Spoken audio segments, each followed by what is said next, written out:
Okay, back to our liners. So this whole area of your liner bore is full of coolant, right? So you have the O-ring that seals it on the bottom, and then you have the chamfer or the collar up here that seals the top. So this whole section is coolant, and that's what cools off your cylinder, right? So that bottom O-ring seals down there in the bottom on that machined surface, and then it's full of coolant.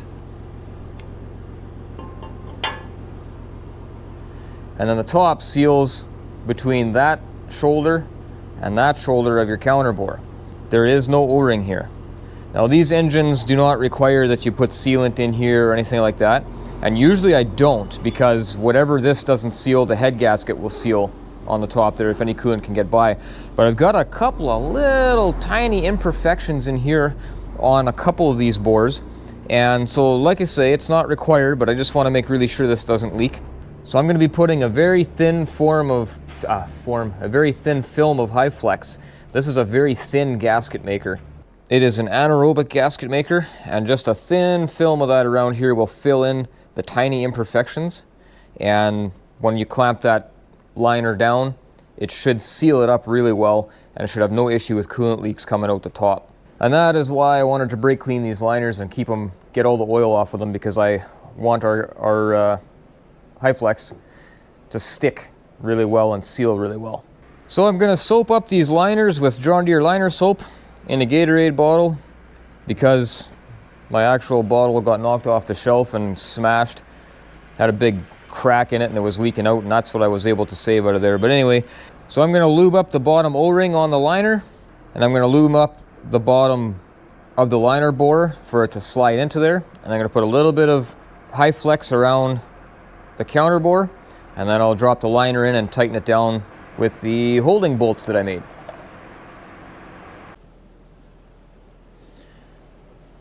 So I'll start off by putting just a little bit of this high flex in here.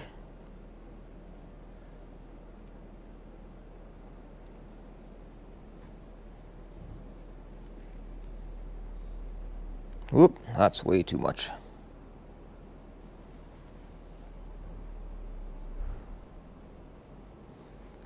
The stuff is nice and thin, so it spreads out pretty easy. I'm right at the end of my bottle, so it's a little tough to do this in small amounts. So I'll have to spread it around with my fingers, I guess.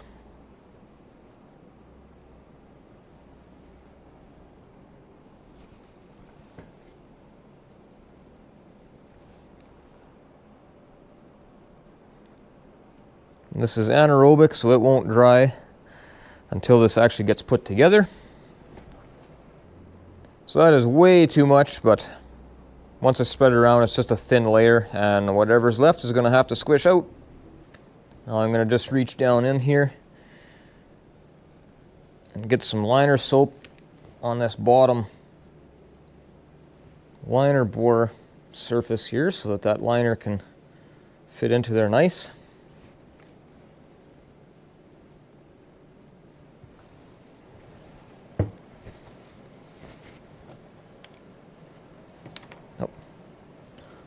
Get some on here.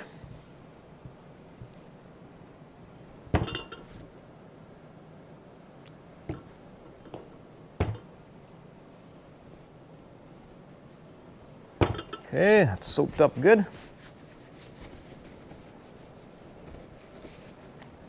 And we'll see if I'm fat enough to drop this guy in there, or if I need to help it. There. Oh, floor is unlevel, and so my jack stands are unlevel. That's kind of nice.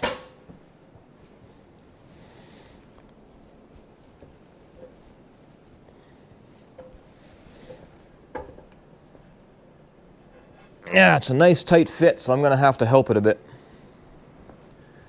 So we'll grab a piece of wood with a dead blow and see if we can just pop them down there.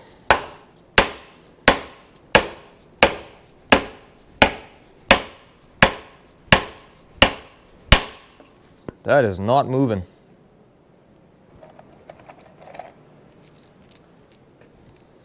Typically, I don't like to use the bolts to pull those liners down, but I may need to do that in this case.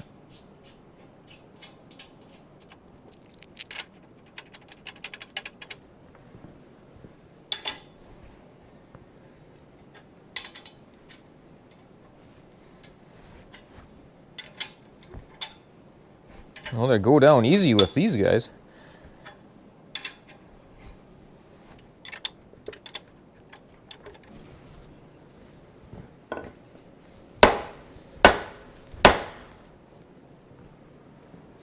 So I can see it squishing a little bit of the sealant out, so I know that we're sitting down flush. Bolts are bottomed out and holding it. I don't like pulling them in like that because it's very difficult to tell if you rolled an O-ring. Now these are big fat packings, so these would be pretty tough to roll out of there. So I think I'm gonna have to just assume that it's good and continue putting them in that way.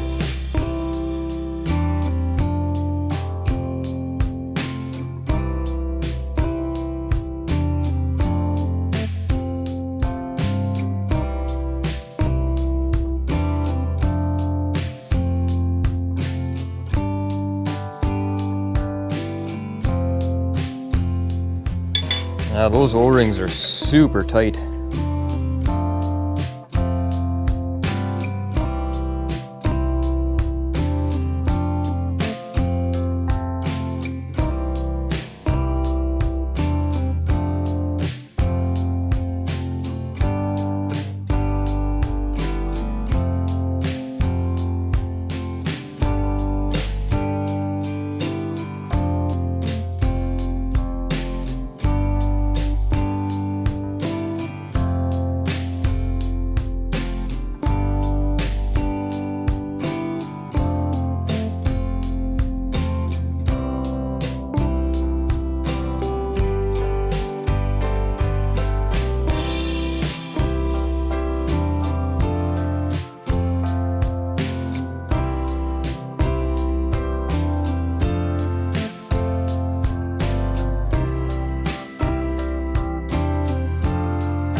Okay, I guess that went pretty good. I'm not used to having to suck the liners down with those bolts, but these have a big heavy O-ring that sticks past quite a bit past the outside of the cylinder wall or the sleeve, so I knew they were going to go in hard, but I didn't know they'd be quite that hard. But they went in super easy with the bolts, so I just didn't have a big enough hammer, I guess, to whack them down there. But I altered back and forth, tightening one side then the other, and just kind of walked that sleeve down there. Seemed like it felt good all the way down, so that's good. And then I just threw the block on there and gave them all a good whack, just to make sure that they're seated right down now that there's some pressure on them. So that's that end of it. Now I can flip this guy over, and I want to start cleaning out all the oil galleries. All those oil galleries under there for the mains and the rods and everything else that's got to get oil. And then after that's done, I'll clean up that crank and drop it in there so that we can test fit our bearings and plastic gauge it and make sure that's all good.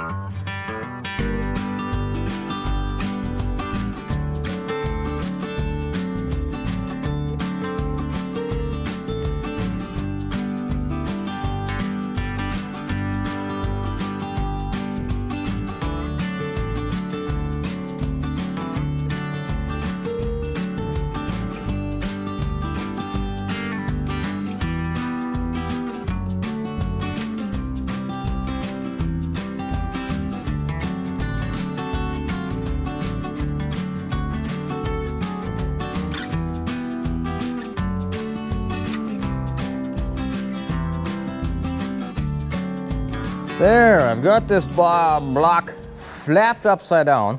Now the goal is, I'm hoping to be able to work with it like this now until I'm ready to put pistons in. So clean it up, clean the oil galleries, clean all the main bolt holes, and make sure that our pan gasket surface is clean, which is actually pretty good right now already. And then I can throw my bearing shells in there, and then I can throw the crank down, bolt the mains in with plastigae, just double check that my clearances are going to be perfect on all, what do we got, 1, 2, 3, 4, 5, 6, 7 journals in this one. And then when that is done, then I can take the crank back out, lube my shells, put the crank back in, lube the top shells. Of course, I'm talking about main bearings when I say shells. Torque up all the mains, and then the crank will be in there and rotating, and at that point I will stand this up on its end and I can put the pistons in and connect all of them. So that's the plan. Of course, by the time I get to having the crank in there, I'm going to have everything all cleaned up again. You can tell, like, this is where the piston squirters go right there, and they're pretty dirty, so I got to clean those surfaces, and I have to go through all the oil galleries and make sure everything is clean and that we don't have any schmutz in there. Because whenever you have garbage going through main bearings, that's what they look like. And we don't want that on a new motor.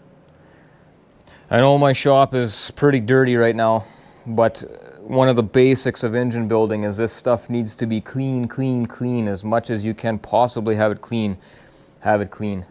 First, I'm going to do the main bolts, and they are the same size as the head bolts, just shorter. I'm going to use that same thread chaser that we made before to do these ones, and I'll blow them all out, and then I'll go through and blow some brake clean or solvent or something through all these oil galleries and just make really sure that everything that is in there that's loose or whatever can get flushed out. There shouldn't be anything in there, but you can't really take chances on this stuff. Cleaning those oil galleries is a step I often just skip the videoing of, just because there's whatever, you're just spraying stuff in there.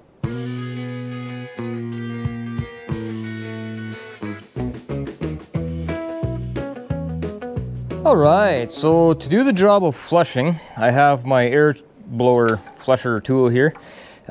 This one puts a lot of air through at full bore, which is what I want. When I'm flushing those, I want to ram that solvent or brake clean through as hard and fast as I can so that it has a chance to rub anything away that I can possibly get out of there. And I've got my pail of brake clean here. I'm going to use brake clean. The reason I want to use brake clean is because it doesn't smell as bad as solvent, and it dries really fast. So you make your big mess, and then after just a little while, it all evaporates and goes away. Open the door, vent it out a bit, and your mess is cleaned up pretty fast, whereas solvent doesn't evaporate like that. So I've got it tipped up like so, because my pail is only about this full, so I want to make sure that I can suck properly with my hose. And I just have a spacer on a hose, and then I screwed a nut on the end to hold it there. So that is my weight on the end that'll just hold it right where it needs to be. Right, so take that off, plunk this down to the bottom. You can feel it, hear it. That's the bottom. Now my hose can hang there. The hose will not fall out, and that weight will keep it in this corner where it needs to be. And now I can just go ahead and flush. If you can do this with bore brushes, where you go in there and you brush all these passages and take all your frost plugs out and brush all the way through everywhere, that's the professional way to do it. That's the right way to do it. It's way better than what I'm doing, but that is one of the few tools that I actually do not have. But realistically, you should be pulling all these frost plugs out and brushing those all. But you gotta work with what you got to work with. That's pretty much the name of the game. This should be good enough. This engine was not all full of junk, so this should be enough, even though it's not the best.